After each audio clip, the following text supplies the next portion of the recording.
दोस्तों, आज की कहानी है बहू तुम बिस्तर पर लेटी रहो, कपड़े में धो दूंगी। दोस्तों, कहानी शुरू करने से पहले अगर आपने हमारे चैनल को सब्सक्राइब नहीं किया है तो सब्सक्राइब कर लीजिए ताकि आपके पास पहुंचे हर नया वीडियो।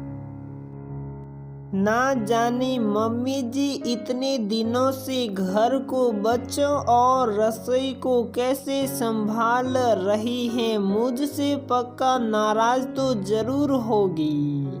काम करने की अब आदत भी नहीं रही और अचानक से इतना काम उनके सर पर आ गया है।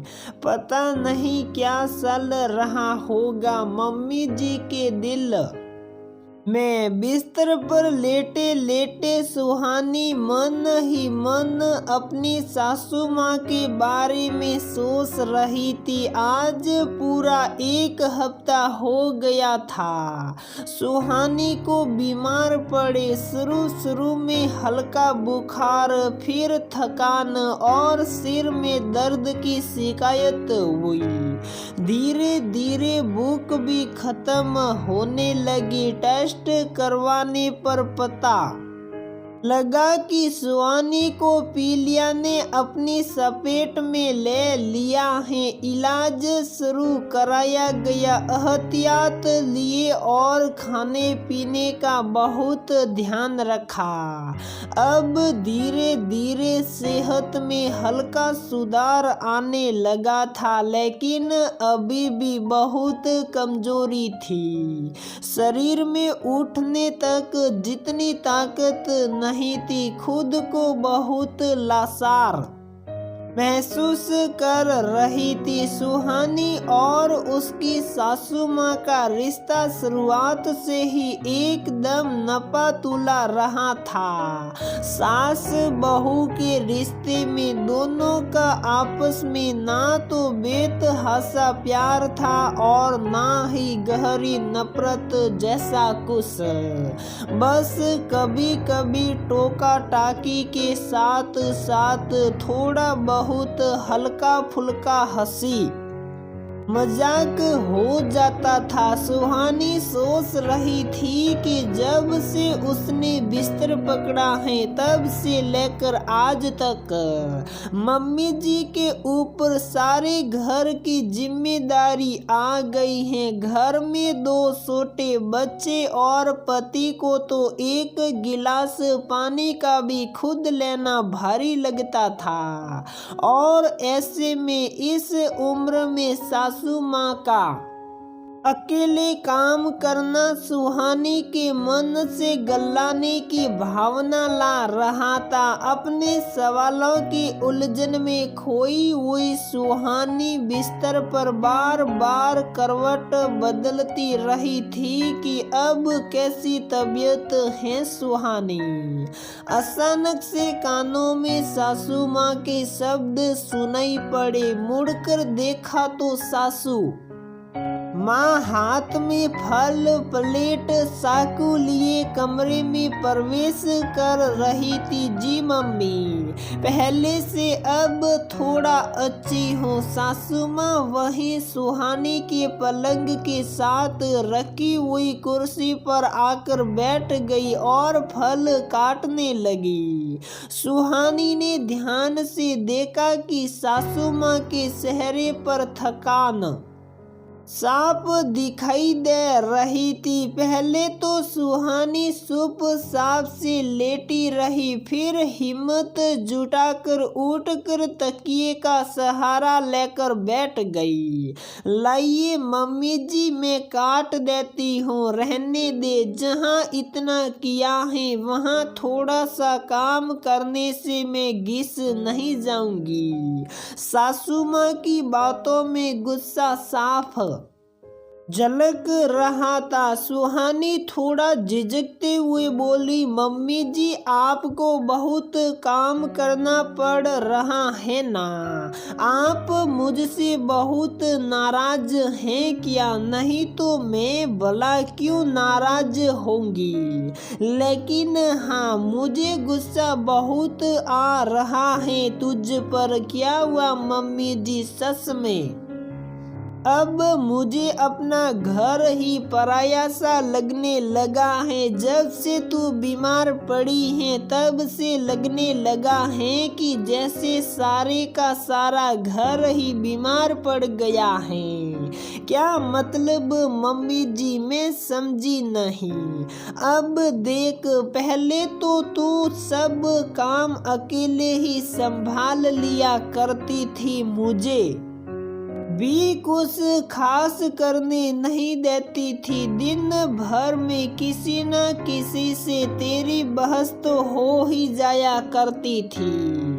लेकिन अब घर एकदम शांत हो गया है। साफ सफाई तक तो ठीक है, वो तो काम वाली आकर कर जाती है। लेकिन आज घर को गौर से देख लगता है कि कोई भी चीज आज अपनी सही जगह पर नहीं है। पूरा घर फैला हुआ है। देख रही हूँ कि बच्चे भी दो चार कपड़े धुलने के बाद बार बार वही दोहरा कर पहन रहे हैं। तेरा लाडला आयुष तो पिछले कई दिनों से बस नीली और काली कमीज बदल बदल कर पहन रहा है। मैंने एक दिन बोला कि अलमारी में और भी कपड़े रखे हैं, उनमें से कोई और कपड़े निकाल कर पहन ले।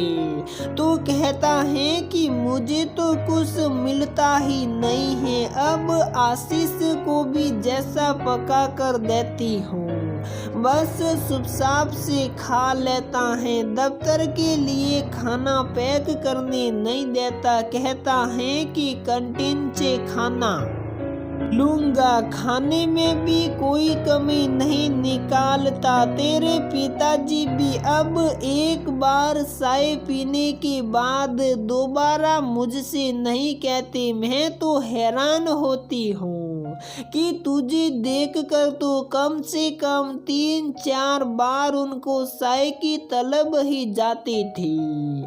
बच्चों की भी फरमाइशें अब सुनाई नहीं देती। बेटा तेरे बिना घर की रफ्तार जैसे धीमी सी हो गई है। अब कोई भी नखरे ही नहीं करता। सारा घर को मानो तेरी आदत सी हो गई है। इससे पहले कि सुहानी कुछ कहती, बेटा घर की रौनक है, तुम सब तेरे आगे ही नखरे करते हैं और तू ही सबके नखरे उठाती है। मुझे तो कोई कुछ कहता ही नहीं है। लगता है ये घर अब मेरा नहीं रहा। सबको बस एक तू ही चाहिए। सुहानी तंदुरुस्त हो जा, फिर मैं भी कभी कभी तेरे साथ थोड़ा छोटी मोटी बहस कर लूंगी। आजकल तो मुझे भी टोकने को कोई नहीं मिलता। घर में बहस भी किससे करूं? Sorry mummy. अरे सॉरी किस बात की? दुख सुख तो लगे ही रहते हैं। बस तू अपना ख्याल रख, तुझे ही संभालना है घर। अब मुझसे नहीं होता ये सब। मेरा घर अब मेरा नहीं रहा। अब जान गई हूँ कि यहाँ अब तेरा राज ही चलता है। तू ही संभाला कर। चल अब ये फल खा ले और ज्यादा सोच नहीं, बस जल्दी से ठीक हो जाएगी, चिंता ना कर। इतना कहते ही सासू माँ सुहानी के आगे फल रख कर चली गई। अपनी सासू माँ की बातें सुनकर सुहानी को ऐसे लगा मानो सासू माँ के गुस्से में कहीं न कहीं प्यार छिपा हुआ है। बातों बातों में सुहानी की तारीफ किए बिना ही अपनी बहू के चेहरे पर हल्की सी मुस्कान और मन में खुशी देकर चली गई। सच में प्यार और तारीफ करने के रास्ते तो बहुत हो सकते हैं, बस समझने और परखने की कोशिश करते रहना चाहिए। रिश्तों में बातचीत का बहुत बड़ा योगदान रहा है। कभी कभी बातचीत करते रहते कई गिले शिकवे खुद ब खुद मिट जाते हैं। दिल हल्का कर एक दूसरे के मन को तसल्ली भी मिल जाती है। अपने अपनों से बात करते रहे, शायद आपको भी किसी अपने के गुस्से में आपके लिए थोड़ा सा प्यार दिखाई दे जाए। तो दोस्तों, हमारी ये कहानी यहीं पर समाप्त होती है। अगर आपको हमारी ये कहानी पसंद आती है तो प्लीज वीडियो को लाइक करें, शेयर करें और हमारे चैनल को सब्सक्राइब जरूर करें।